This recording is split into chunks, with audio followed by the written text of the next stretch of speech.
Chào các bạn, rất vui được gặp lại các bạn. Hôm nay mình sẽ tháo cái bu lông này ra để cho các bạn coi ở bên trong nó như thế nào nha. Ở clip trước thì các bạn đã thấy rồi, cái bu lông này nó rất là khỏe. Bây giờ chúng ta sẽ tiến hành tháo nó ra để coi xem là nó cấu tạo như thế nào, cái phần nội thất của nó có ngon không, mà cái sức mạnh của nó ghê gớm như vậy. Rồi, xong rồi. Bây giờ chúng ta sẽ tiến hành tháo những cái ốc vít ở đây ra.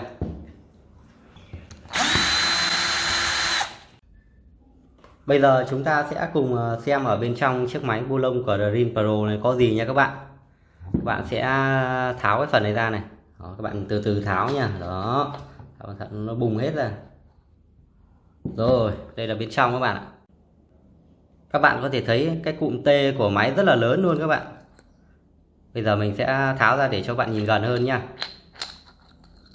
Đây là cái cụm T của máy, các bạn có thể thấy không? Cái chất liệu thép này các bạn có thể nhìn bằng mắt, các bạn có thể thấy nó rất là đẹp. Cái đầu T rất là lớn các bạn ạ. Được CNC khá là chuẩn xác luôn. Ở đây chúng ta còn có một cái vòng các bạn, cái vòng thép này này. Nó sẽ giúp cho cái cụm T của chúng ta nó không tiếp xúc trực tiếp với cái vỏ này. Nó còn có một cái lớp ở trên đây nữa các bạn, đó, nó hơi nhô lên trên này này.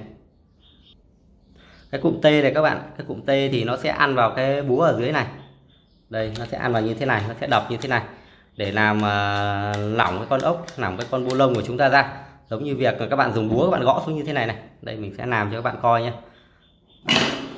Cái đầu T thì nó cũng hoạt động, cái đầu T đầu búa nó hoạt động giống như các bạn cầm cái búa này, các bạn gõ bong bong bong, đó sẽ giống các bạn gõ này để làm lỏng cái con ốc ra, làm tuột ốc ra. Đó, cái nguyên lý hoạt động thì nó hệt như nhau các bạn. Mình cho này vào đã, nát nữa nó lại rụng rời ra mất.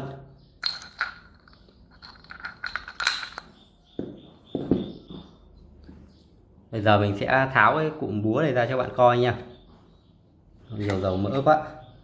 Cái này các bạn phải tặng mình thêm một like nhé, bẩn tay quá. Đây, để này xuống. Đây cái bánh răng để giữ. Các bạn có thể thấy cái cụm búa của máy không? Những cái bánh răng rất là lớn các bạn. 3 bánh răng 3 bên. Đó. Ở đây là có một cái lò xo các bạn. Khi nó lén thì cái lò xo này nó sẽ tạo ra một cái lực đẩy để làm xoay búa tiếp một vòng nữa. Để mình lấy cái tuốt tô vít mình so sánh kích thước cho bạn coi nha. Ở đây mình có một cái tuốt tô vít này, các bạn thấy không? Cái lò xo này rất là lớn luôn các bạn. Rất là bự, bởi vậy thì cái mo men xoắn của cái cụm búa này nó tạo ra, của cái máy này nó tạo ra rất là lớn, lên tới 520 Nm. Nó sẽ nằm ở trong cái cụm này như thế này các bạn. Đó, nó xoay đây.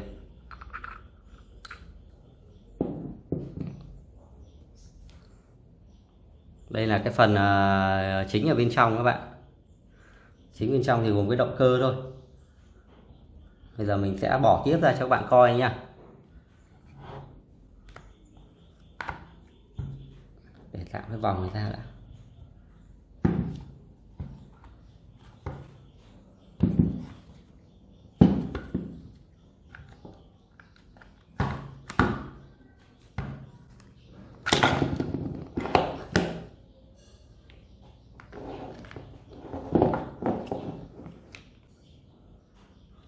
Đây rồi, xong rồi, tháo ra rồi đây các bạn. Đầu tiên mình cho các bạn coi cái vỏ nhựa của máy đã nha. Đây là cái công tắc chỉnh đảo chiều các bạn. Đây là vỏ của máy, các bạn có thể thấy này, chất lượng của vỏ rất là tốt luôn. Rất là đẹp các bạn. Cái cao su bọc bên ngoài này rất là chắc chắn luôn như các bạn. Rất là tuyệt vời với cái mức giá 26 đô đúng không các bạn? Quá đẹp luôn. Rất là dẻo các bạn ạ. Đây là cái cò điều tốc các bạn ạ. Cò điều tốc thì có cái điện áp hoạt động là 42V 0,2A, mã là FA2-16. Đây là cái chỉnh ra vào này. Đây là mạch điện của máy các bạn ạ. Cái mạch điện này thì được đổ keo rất là cẩn thận rồi. Nếu như mà máy có hỏng hóc thì các bạn chỉ cần thay nguyên cái mạch này là được thôi. Cũng khá là đơn giản thôi các bạn. Cái khả năng sửa chữa của máy thì rất là dễ các bạn, tháo lắp cũng rất là dễ. Cái chi tiết các cái linh kiện thì nó không có nhiều. Cái lắp này bằng nhựa các bạn. Đáng tiếc là nó không được dùng cái miếng nhôm để tản nhiệt như cái máy bắt vít lần trước mình đã tháo ra cho các bạn coi. Nếu như mà nó làm bằng cái nhôm đó thì mình đánh giá chất lượng nó ok hơn, khá là đẹp đúng không ạ? Bạn thấy không, rất là đẹp đúng không? Bạc đạn rất là lớn. Đây motor của chúng ta đây, cụm motor quá tuyệt vời đúng không? Dây đồng rất là to các bạn. Tháo tiếp ra xem nào, nó hút khỏe quá. Đó, ra rồi. Đấy, nam châm trắng các bạn, lực hút rất là lớn luôn. Quá tuyệt vời đúng không các bạn? Quá đẹp với cái mức giá 26 đô. Đẹp như thế này các bạn không mua thì còn mua gì nữa. Đây là cụm Stator.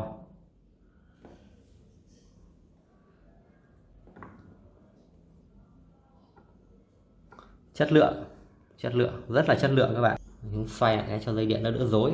Ok, mình sẽ lắp vào đây.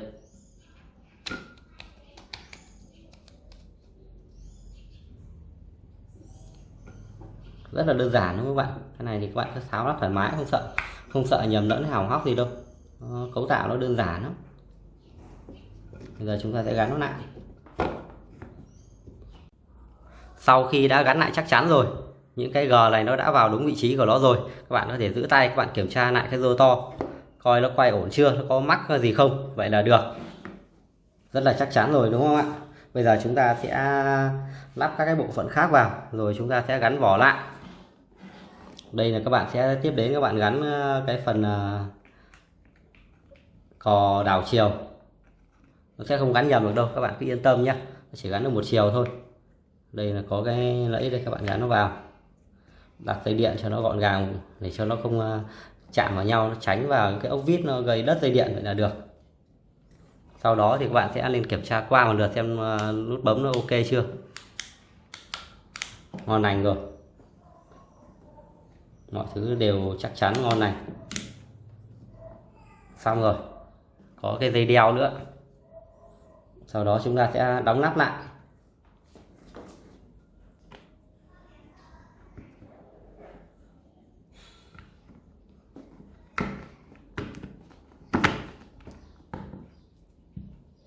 Rất nhanh đúng không các bạn? Khi các bạn đã để các cái chi tiết mà nó đúng ở vị trí của nó đấy, các bạn chỉ ấn một phát là xong thôi, sẽ tự vào các bạn. Chúng ta đã vặn chặt hết lại rồi, vậy là ok. Bây giờ các bạn có thể lắp pin vào để thử đã nhá. Mình thử trước khi mình gắn lại các cái bộ phận còn lại. Đây, pin của mình đây, gắn nó vào.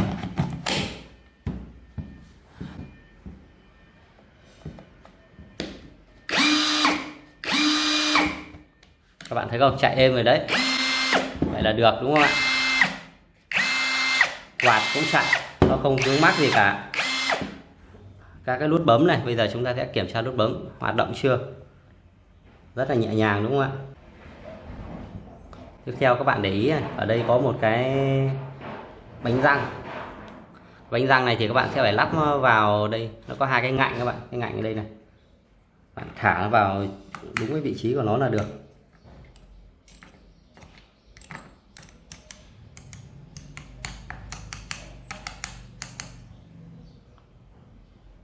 Đó, hai cái bánh răng, hai cái ngạnh nó đã vào đúng cái vị trí của nó rồi, vậy là ok. Tiếp theo đến cái cụm búa của chúng ta. Cái cụm búa thì các bạn phải xoay thử trước nha, xoay thử trước để chắc chắn rằng cái tê với cái búa nó ăn vào với nhau, thì lúc đó các bạn mới lắp vào được. Sau đó thì còn cái vòng sắt này nữa. Cái vòng sắt này thì các bạn thấy không, nó có một cái G đánh dấu ở đây này, bạn đặt vào đây, đặt đúng vị trí của nó là được, nó sẽ không nhầm được đâu các bạn. Các bạn cứ đặt đúng vị trí là nó sẽ vào. Đó, nhà sản xuất thì người đã tính rồi, tránh các bạn lắp nhầm, không thể lắp trượt được nha. Rất là đơn giản thôi các bạn. Bạn kiểm tra lại một lần nữa này, ok rồi, bạn sẽ ấn nó vào. Các bạn lên để nằm hơi ngang ngang này nhá, chứ các bạn đừng để thẳng nó sẽ rơi ra mất. Bạn ấn vào, các bạn hơi xoay một chút để cho cụm bánh răng ấy nó ăn vào với nhau. Đó, vậy là được rồi đấy các bạn. Vậy là chắc rồi các bạn. Bây giờ chúng ta sẽ lắp pin, kiểm tra lại một lần nữa.